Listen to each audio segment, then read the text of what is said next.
Hello guys, welcome to my channel. ಇವತ್ತಿನ analysis ಏನ್ ಮಾಡೋದು ಅಂತಂದ್ರೆ, ನಿನ್ನೆ ನಾವು ನೋಡಿದ್ವಿ ಮಾರ್ಕೆಟ್ ಯಾವ ತರ ಮೂವ್ಮೆಂಟ್ ಕೊಟ್ಟಿದೆ ಅಂತ.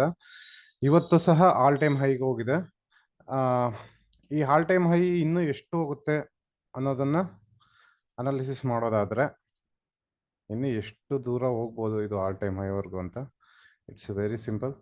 ನೀವು ನೋಡಿರ್ತೀರ, ಒಂದೊಂದು ವೇವ್ನ ಚೆಕ್ ಮಾಡಿದ್ರೆ ಈ ವೇವ್ ಬಂದು ಇಲ್ಲಿ ಕನ್ಸಲ್ಟೇಷನ್ ಆಗಿದೆ. ನಾನು ನಿನ್ನೆ ಹೇಳಿದ್ದೆ, ಕನ್ಸಲ್ಟೇಷನ್ ಆದಮೇಲೆ ಒಂದು ಮೂಮೆಂಟ್, ಬಿಗ್ ಮೂಮೆಂಟ್ ಪೆಂಡಿಂಗ್ ಇದೆ ಅಂತ. ಆ ಬಿಗ್ ಮೂಮೆಂಟ್ ಸಿಕ್ಕಿದೆ. ನಮ್ಮ ಸಪ್ಲೈ ಝೋನಲ್ಲಿ ಓಪನ್ ಆಯಿತು ಮಾರ್ಕೆಟು.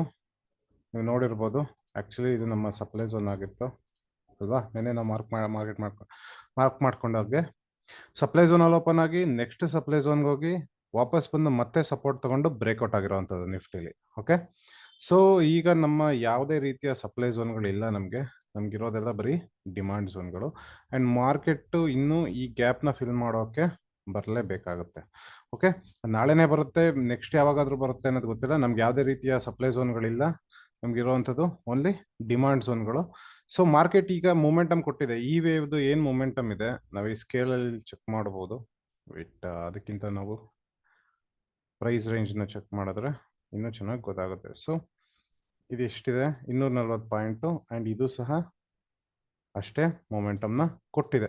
ಸೊ ಈ ವೇವ್ ಮುಗ್ದಿದೆ. ನೆಕ್ಸ್ಟ್ ವೇವ್ನ ನೋಡ್ಬೇಕಂತ ಅಂದರೆ ನಾವು ಕಾಯ್ದು ನೋಡ್ಬೇಕು ಯಾವ ಥರ ಆಗುತ್ತೆ ಅಂತ. ಓಕೆನಾ, ಆಲ್ ಟೈಮ್ ಹೈಗೆ ಹೋಗಿದೆ. ಆ್ಯಂಡ್ ಯಾವುದೇ ರೀತಿ ಸಪ್ಲೈ ಝೋನ್ಗಳಿಲ್ಲ, ಎಲ್ಲ ಇರೋದು ನಮಗೆ ಡಿಮಾಂಡ್ ಝೋನ್ಗಳು ಮಾತ್ರ. ಸೊ ಇದು ಸಹ ಒಂದು ಝೋನ್ ಆಗಿ ಆ್ಯಕ್ಟ್ ಮಾಡುತ್ತೆ ನಮಗೆ. ಓಕೆ ಓಕೆ, ಇದು ಸಹ ಒಂದು ಝೋನ್ ಆಗಿ ಆ್ಯಕ್ಟ್ ಮಾಡುತ್ತೆ.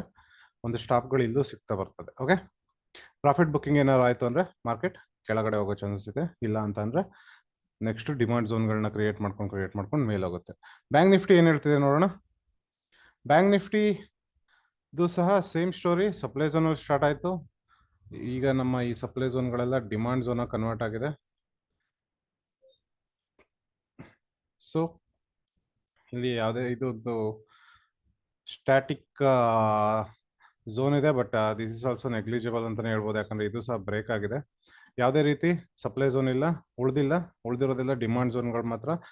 ಬಟ್ ಈ ಝೋನ್ನ ಆ್ಯಕ್ಚುಲಿ ಇದೊಂದು ಇದು ಡಿಮಾಂಡ್ ಝೋನ್ ಥರನೇ ಯೂಸ್ ಮಾಡ್ಕೊಂಡು ಮೇಲೆ ಹೋಗೋ ಚಾನ್ಸಸ್ ಇದೆ. ಇಲ್ಲಾಂದರೆ ಬ್ರೇಕ್ಔಟ್ ಆಗಿ ಅದು ಕೆಳಗೆ ಬರೋ ಚಾನ್ಸಸ್ಸು ತುಂಬ ಇದೆ. ಬಟ್ ಆಲ್ರೆಡಿ ಇದು ಒಂದ್ಸತಿ ಬ್ರೇಕ್ಔಟ್ ಆಗಿರೋದ್ರಿಂದ ರೀಟೆಸ್ಟ್ಗೆ ವೆಯ್ಟ್ ಮಾಡ್ಬೋದು. ಸೊ ಬ್ಯಾಂಕ್ ನಿಫ್ಟಿಲಿ ಆ ಥರ ಇನ್ನು ಯಾವುದು ಚೇಂಜಸ್ ಕಾಣಿಸ್ತಾ ಇಲ್ಲ. ಟ್ರೇಡಿಂಗ್ ಮಾಡುವಾಗ ದಯವಿಟ್ಟು ರಿಸ್ಕ್ ಮ್ಯಾನೇಜ್ಮೆಂಟ್ ಮತ್ತು ಮನಿ ಮ್ಯಾನೇಜ್ಮೆಂಟ್ನ ಮಾಡಿ ಝೋನ್ಗಳಲ್ಲಿ ಮಾತ್ರ ಟ್ರೇಡ್ ಮಾಡಿ. ಈ ನಾನ್ ಟ್ರೇಡಿಂಗ್ ಝೋನ್ಗಳೇನಿದ್ದಾವೆ ಸೆಂಟ್ರಲ್ ಎಲ್ಲ ಟ್ರೇಡ್ ಮಾಡೋಕ್ಕೆ ಹೋಗಬೇಡಿ. ಓಕೆನಾ? Okay guys, happy trading.